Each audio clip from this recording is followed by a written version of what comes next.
નમસ્કાર વિદ્યાર્થી મિત્રો, આજે આપણે ધોરણ 9 ના સંસ્કૃત પાઠ્યપુસ્તકમાં ગદ્ય 7 શાંતિ કાર્ય સાધિકા એટલે કે ખરેખર સંગઠન કાર્યને સિદ્ધ કરનાર હોય છે. શાંતિ એટલે સંગઠન અથવા સંપત્તિ કાર્ય આપણે છે કાર્યને સિદ્ધ કરનાર હોય છે. એટલે હિતોપદેશ નામની પ્રાણીઓની કથા જેના રચિતા પંડિત નારાયણ છે તેની કૃતિ છે એમાંથી લેવામાં આવ્યો છે. સૌપ્રથમ આ પાઠની અંદર જોઈએ આ પાઠમાં સંગઠન એટલે કે સંપૂર્ણ મહિમા બતાવવામાં આવ્યો છે. સંપત્તિ કોઈ પણ અશક્ય વસ્તુને પણ આપણે શક્ય કરી શકીએ છીએ, પાર પાડી શકીએ છીએ.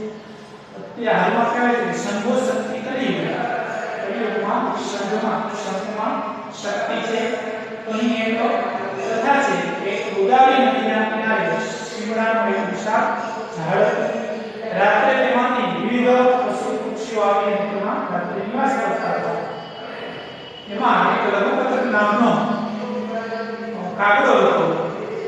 એ કાગડાએ એક વખત ત્યાં બીજા યમરાજની જેમ ફરતા એક શિકારીને જોયો અને તેને શિકારીને જોઈ અને તેને વિચાર્યું કે હવે આપણું કંઈ અનિષ્ટ થવાનું છે.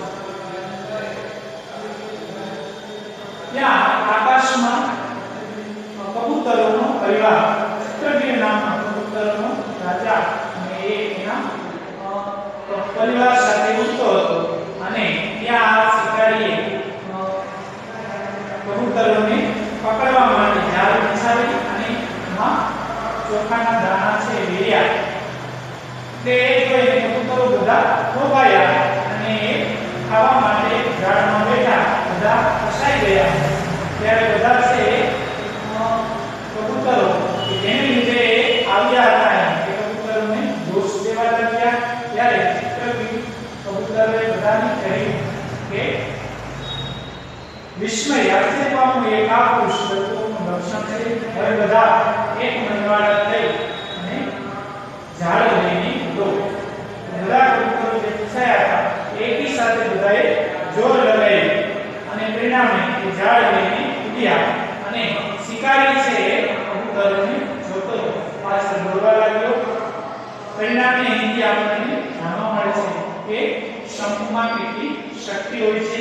પછી ચિત્રગીર નામના કબૂતરોનો જે રાજા હતા એને કહ્યું કે આપણે હવે મારો એક મુસાકરાજ મિત્ર છે ઉંદરરાજ, એની પાસે આપણે જઈએ, તે આપણને આ બંધનમાંથી છોડાવશે. પરિણામે તે બધા છે મુસાકરાજ ઉંદર પાસે જાય છે અને ઉંદર એના બધા બંધનો ઝાડમાંથી મુક્ત કરી આપી નાખે છે. કબૂતર બધા મુક્ત થાય છે. તો સંગઠન સંપમાં કેટલી શક્તિ રહેલી છે કે આ પાઠમાં દર્શાવ્યું છે. આપણે એક પાઠ જોઈએ. અસ્તિ ગોદાવરી તીરે વિશાળ શાલ્મલી તરુ. ગોદાવરી નદીના કિનારે એક વિશાળ શાલ્મલી તરુ એટલે શિમળાનું ઝાડ હતું. વિવિધ દેશીઓ સમાજતા જુદા જુદા દેશમાંથી આવીને ઘણા બધા કબૂતરો, વિહંગો એટલે પક્ષી, ઘણા બધા પક્ષીઓ વિવિધ દેશોમાંથી આવીને ઘણા બધા પક્ષીઓ તત્ર રાતો ત્યાં રાત્રે નિવાસ કરતા. તે શું લઘુપતક નામમાં વાયસ, એમાં લઘુપતક નામનો વાયસ એટલે કાગડો, લઘુપતક નામનો એક કાગડો એકમમાં અનન્ય હતો. અથવા કદાચિત પ્રાતઃકાલે સ્વવાયસ. હવે એ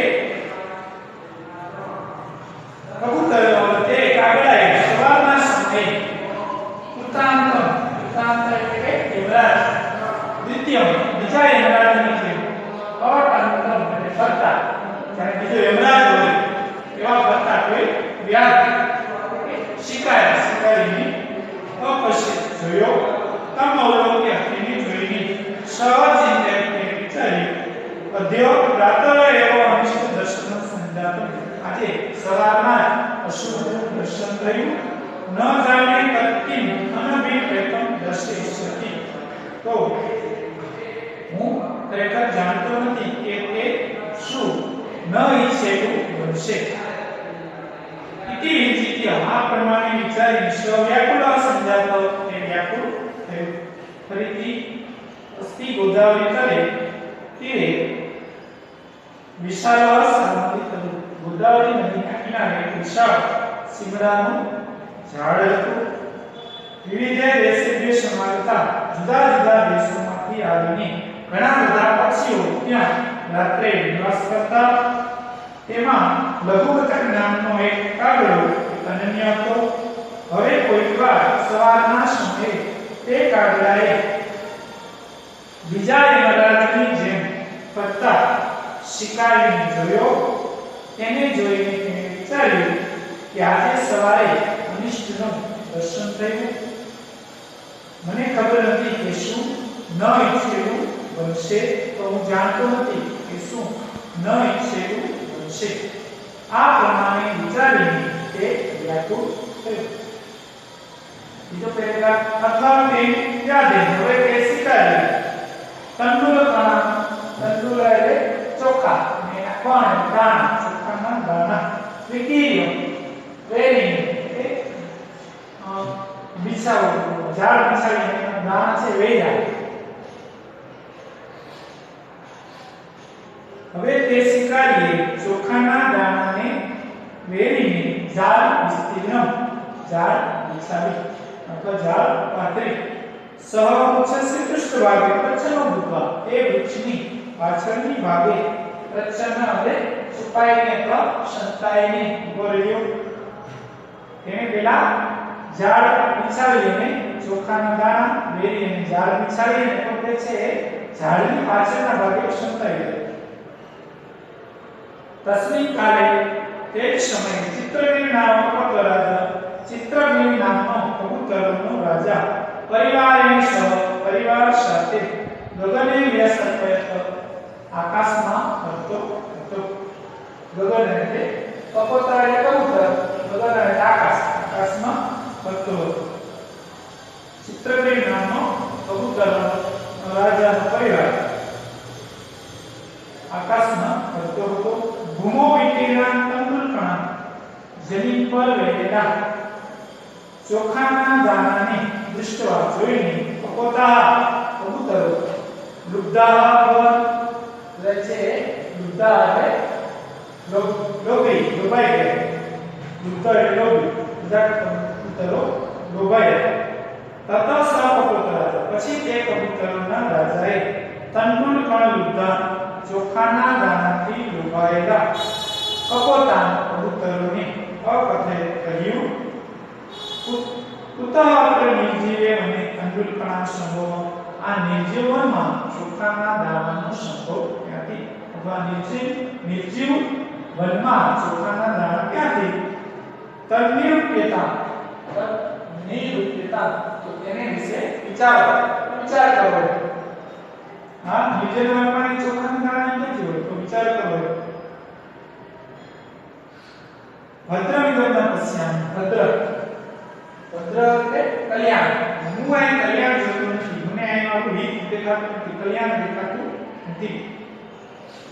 અને તન્નુલકણ લોભે, આ ચોખાના દાણાથી લોભાયેલા અસ્માકમ આપણું મહદ અનિષ્ટમ અપી ભવિતુમ અર્હતિ, મોટું અનિષ્ટ થશે. અતઃ આથી સર્વદા અવિચારિત, આથી બધી જ રીતે વિચાર્યા વિના કર્તવ્ય કર્મ કરવું જોઈએ નહીં. યત કારણ કે ફરીથી હવે તે શેતરાઈએ ચોખાના દાણા વેરીને ઝાડ પાથરી પછી તે વૃક્ષની પાછળની ભાગે સંતાઈને ઉભો રહ્યો. તે જ સમયે ચિત્રપ્રેમ નામના કબૂતરોનો રાજા પરિવાર સાથે આકાશમાં ફરતો હતો.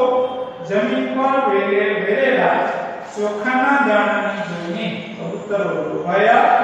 પછી તે કબૂતરોના રાજાએ ચોખાના દાણાથી લોભાયેલા કબૂતરોને કહ્યું, આ નિર્જીવ વનમાં ચોખાના દાણા ક્યાંથી? તો તેના વિશે વિચાર કરો. હું અહીં કલ્યાણ જોતો નથી. આ ચોખાના દાણા અનિષ્ટ થશે. આથી બધી જ રીતે વિચાર્યા વિના કર્મ ન કરવું જોઈએ. યતઃ કારણ કે સુજીર્ણ મન્નમ સુવિચક્ષણ સુતઃ સુશાસિતા શ્રીમૃતિ સુષેવિત સુચિંત્ય ચૌક્તમ સુવિચાર્ય વ્યક્તુતમ સુદીર્ઘ કાલે અપી ન યાતિ ક્રિયામ. સુજીર્ણ અન્નમ, સુજીર્ણ એટલે કે સારી રીતે પચે એવું અન્ન મેળવ, સારી રીતે પચે એવું અન્ન. સુવિચક્ષણ હોશિયાર, અકુશળ. સુવિચક્ષણ એટલે હોશિયાર, સુતા એટલે પુત્ર. સારી રીતે પચે એવું અન્ન, હોશિયાર પુત્ર. સુશાસિતા શ્રી, સુશાસિત સારી રીતે કાબુ કરાયેલું. લક્ષ્મી એટલે ધન, શ્રી એટલે લક્ષ્મી, સારી રીતે શાસિત કરાયેલી, કાબુ કરાયેલી લક્ષ્મી ધન. નૃપતિ સુસેવિત, સારી રીતે સેવવામાં આવેલો, સારી રીતે સેવવામાં આવેલો રાજા. નૃપતિ એટલે રાજા. સુચિંત્ય, સારી રીતે વિચારીને. ચૌક્તમ, બોલવામાં આવેલું. સુવિચાર્ય, સારી રીતે વિચારીને. વ્યક્તુતમ, કરવામાં આવેલું કાર્ય. સુદીર્ઘ કાર્ય, લાંબા સમય સુધી પણ ન યાતિ ક્રિયા, ન યાતિ ક્રિયા વિકાર પામતું નથી, નાશ પામતું નથી. ફરીથી શ્લોકનું વાંચન કરો. સારી રીતે પચે એવું અન્ન, હોશિયાર પુત્ર, સારી રીતે કામ કરેલું ધન, સારી રીતે સેવાયેલો રાજા, વિચારીને બોલાયેલું વાક્ય અને વિચારીને કરવામાં આવેલું કામ લાંબા સમય સુધી નાશ પામતું નથી અથવા વિકાર પામતું નથી. એતદ વચન શ્રુત્વા, આવું વચન સાંભળીને. કશ્ચિત કપોતઃ, કોઈ કબૂતરે સદલ્પમ અભિમાનથી અવદત કહ્યું, આહા કિમ એવં ઉચ્યતે. આવું શા માટે કહ્યું છે? આ વચન સાંભળીને કોઈ કબૂતરે અભિમાન સાથે કહ્યું, અરે રે, આવું શા માટે કહેવાય છે? બુદ્ધના વચન ગ્રાહ્ય, બુદ્ધનું વચન આપત્તિકાલે ઉપસ્થિતિ, આવનારી પરિસ્થિતિમાં, આવનારી આપત્તિમાં બુદ્ધનું વચન ગ્રહણ કરવું જોઈએ. બધી જ રીતે વિચારતા ભોજને અપી અપ્રવર્તનમ, ભોજને અપી અપ્રવર્તનમ એટલે કે ભોજન માટે પણ પ્રવૃત્તિ થઈ શકે નહીં. બધી રીતે આપણે શંકા રાખવા જોઈએ તો આપણું કાર્ય કંઈ સિદ્ધ થાય નહીં. એટલે બધી જ રીતે વિચારતા ભોજન માટે પ્રવૃત્તિ પણ થઈ શકે. ફરીથી આ વચન સાંભળીને કોઈ કબૂતરે અભિમાન સાથે કહ્યું, અરે રે, આવું શા માટે કહેવાય છે? આપત્તિના સમયે બુદ્ધનું વચન ગ્રહણ કરવું જોઈએ. બધી જ રીતે વિચારતા ભોજન માટે પણ પ્રવૃત્તિ થઈ શકે નહીં.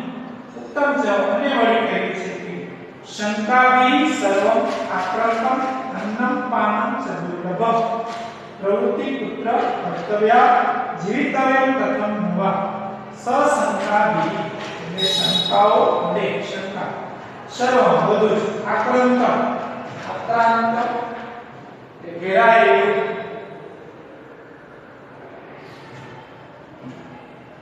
આક્રાંત ઘેરાયેલું. અન્ન પાન ને પાન, અન્ન ને પાન, ખાનપાન બધું દુર્લભ હોય.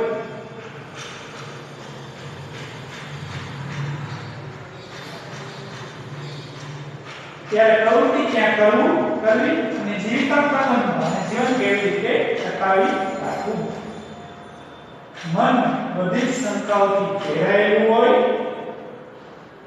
અન્ન અને પાન, ખાનપાન દુર્લભ હોય, ત્યારે ક્યાં પ્રવૃત્તિ કરવી અને કેવી રીતે જીવન ટકાવી રાખવું. તસ્ય તદવચન શ્રુત્વા, તેનું તે વચન સાંભળીને સર્વે કપોતાઃ, બધા જ કબૂતરો તત્ર જાડે ઉપાવિશે, તે ઝાડમાં બેઠા. અનંતરમ, ત્યારબાદ એ સર્વે જાડે બધા ભવન, એ બધા ઝાડમાં બંધાઈ ગયા. તેનું તે વચન સાંભળીને બધા કબૂતરો ત્યાં ઝાડમાં બેઠા ત્યારબાદ તે બધા ઝાડમાં બેઠા ગયા પછીનો પેરેગ્રાફ અથ ઝાડ બધા પછી ઝાડમાં બંધાયેલા તે યશ્ય વચને તત્ર સમપતનમ તસ્ય જેના વચનથી તેઓ તસ્ય કપતસ્ય તે કબૂતરને તિરસ્કાર કરવાની સ્મ તેનો તિરસ્કાર કરવા કે હવે ઝાડમાં બંધાયેલા કબૂતરો જેના વચનથી એ ઝાડમાં બેઠા હતા તે કબૂતરોનો તિરસ્કાર કરવા લાગ્યા તસ્ય તિરસ્કાર સૂત્ર હવે એનો તિરસ્કાર સાંભળીને ચિત્રમેવ બોલ્યો વિપત્તિ કાલે વિસ્મય એવકા પુષ્પક્ષણ વિપત્તિ એટલે આપત્તિના સમયે વિસ્મય આશ્ચર્ય કા પુષ્પ દર્પોક માણસ કાય પુરુષ સંસ્કૃતમાં શું કહેવાય કા પુરુષ દર્પોક માણસ કાય પુરુષ એ આપત્તિના સમયે આશ્ચર્ય પામવું એ દર્પોકનું લક્ષણ છે તદત તો અહીં ધૈર્યનો અવલંબ્ય ધીરજ ધારણ કરીને ઇદાનીય ક્રિયા આ પ્રમાણે કરવામાં આવે સર્વેહિ એકચિત્ત ભૂય જાલમાદાય દેતા બધા એકચિત્ત એક મનવાળા થઈને ઝાડ લઈને દો જતા કારણ કે ફરીથી હવે ઝાડમાં બંધાયેલા તે જેના વચનથી ત્યાં આવ્યા હતા તે કબૂતરનો તિરસ્કાર કરવા લાગ્યા તેનો તિરસ્કાર સાંભળીને ચિત્રવીર બોલ્યો આપત્તિના સમયે વિસ્મય પામવું આશ્ચર્ય પામવું એ કાયરનું લક્ષણ છે તો અહીં ધીરજ ધારણ કરીને આ પ્રમાણે કરો બધા એક મનવાળા થઈને ઝાડને લઈને ઉડો કારણ કે અલ્પનાપિ વસ્તુનાં સહતિ કર્ષાદિકા તૃણે ગુણત્વમાપન્ને બધ્યન્તે મપદન્તિન અલ્પના અલ્પ એટલે થોડી અલ્પ એટલે થોડી પણ વસ્તુનો સંગઠન થી કાર્ય સિદ્ધ થાય છે કાર્ય પાર પડે છે તૃણ ગુણત્વમ આપણને તૃણે ગુણત્વમ આપણે દોરડાપણ પામેલા તણખલાઓ દ્વારા કે નાના નાના અસંખ્ય પાતળાઓ બધા ભેગા મળે ત્યારે એક મોટું દોરડું જાડું એક દોરડું બને છે અને દોરડાથી મદોદમદ હાથીઓ બંધાય છે સંપૂર્ણમાં કેટલી શક્તિ છે કે અસંખ્ય એવા કાંકરાઓ જેના કાંકરાથી દોરડું બને અને એ દોરડા વડે મોટા મોટા હાથીઓ એને બાંધવામાં આવે છે મસ્ત કરવામાં આવે છે એટલે કે થોડી પણ વસ્તુઓનો સંગઠન કાર્યને પાર પાડે છે અસંખ્ય કાંકરાઓથી બનેલા દોરડા વડે નાના નાના કાંકરાઓથી બનેલા દોરડા વડે મદોદમદ હાથીઓ બંધાય છે ઇતિ વિચિંત્ય આ પ્રમાણે વિચારીને સર્વે કપોતાઃ બધા જ કબૂતરો જાલમાદય પતિતા ઝાડને લઈને ઉડ્યા તત સૌવ્યાધ પછી તે શિકારી તામ જાલમલકારમ ઝાડને લઈને જતા ઝાડ અપહર ઝાલા પર પહાડતા ઝાડને લઈને જતા તેને જોઈને અવલોકી જોઈને પશ્ચાત ધાવતી પાછળ દોડવા લાગ્યો પરંતુ તા સુદૂરમ ગતામ દૃષ્ટવા પરંતુ તેને દૂર સુધી ગયેલા જોઈને વ્યાધ પ્રતિનિવૃત્ત શિકારી પાછો ફર્યો લુબ્ધકમ નિવૃત્તમ દૃષ્ટવા લોભી એવા તેને જોઈને ચિત્રવીર બોલ્યો હિરણ્યક નામસ્ય મમ મિત્રસ્ય હિરણ્યક નામના મારા મુસકરાજ ઇન્દ્રરાજના મિત્ર સમિત્ય વયવચ્છામાં આપણે જઈએ હિરણ્યક નામનો ઇન્દ્રનો રાજા મારો મિત્ર છે તેની પાસે આપણે જઈએ શાસના બંધના તે આપણને આ બંધનથી મુક્તાન કરશે મુક્ત કરશે તતસ્તે મુસકરાજસ્ય સમીપમ સંગચ્છન પછી તે ઇન્દ્રરાજની પાસે ગયા ચિત્રવીરસ્ય મિત્રેણ ચિત્રવીરના મિત્ર મુસકરાજેનો ઇન્દ્રરાજે સ્વકીય તીક્ષ્ણ દંતે પોતાના તીક્ષ્ણ ધાતુ વડે સર્વેષાં બંધનાની છેલ્લાના બધા જ બંધનો તોડી નાખ્યા. ચિત્રગૃહ આપી ચિત્રગૃહ પણ હિરણ્યકશ્યપ હિરણ્યનો આભાર માનીને સપરિવાર પોતાના પરિવાર સાથે યથેષ્ટ દેશાન સમગચ્છત પોતાના ઈચ્છા મુજબના દેશમાં ગયો. ફરીથી આ પ્રમાણે વિચારીને તે કબૂતરો ઝાડ લઈને ઉડ્યા. પછી તે શિકારી તે ઝાડ લઈને જતા કબૂતરોને જોઈને પાછળ દોડે છે, પરંતુ તેને દૂર સુધી જતા જોઈને શિકારી પાછો ગયો. લોભી શિકારીને જોઈને ચિત્રગૃહ બોલ્યો, હિરણ્યક નામનો મારો ઉંદર રાજ મિત્ર છે, તેની પાસે આપણે જઈએ, તે આપણને આ બંધનમાંથી છોડાવશે. પછી તે ઉંદર રાજને પાસે ગયા. તો ઉંદરોના રાજાની પાસે ગયા. ચિત્રગૃહના મિત્ર ઉંદર રાજાએ પોતાના તીક્ષ્ણ દાંત વડે બધા બંધનો તોડી નાખ્યા. ચિત્રગૃહ પણ હિરણ્યકનો આભાર માનીને પોતાના પરિવાર સાથે યથેષ્ટ ઈચ્છા મુજબના દેશમાં ગયો. આ સાથે સાતમું ગદ્ય અહીં પૂર્ણ થાય છે. પછીના વિડિયોમાં આપણે એના સ્વાધ્યાયના પ્રશ્નોની ચર્ચા કરીશું. અસ્તુ પુનઃ વિરામો. જયતુ સંસ્કૃતમ જયતુ ભારતમ.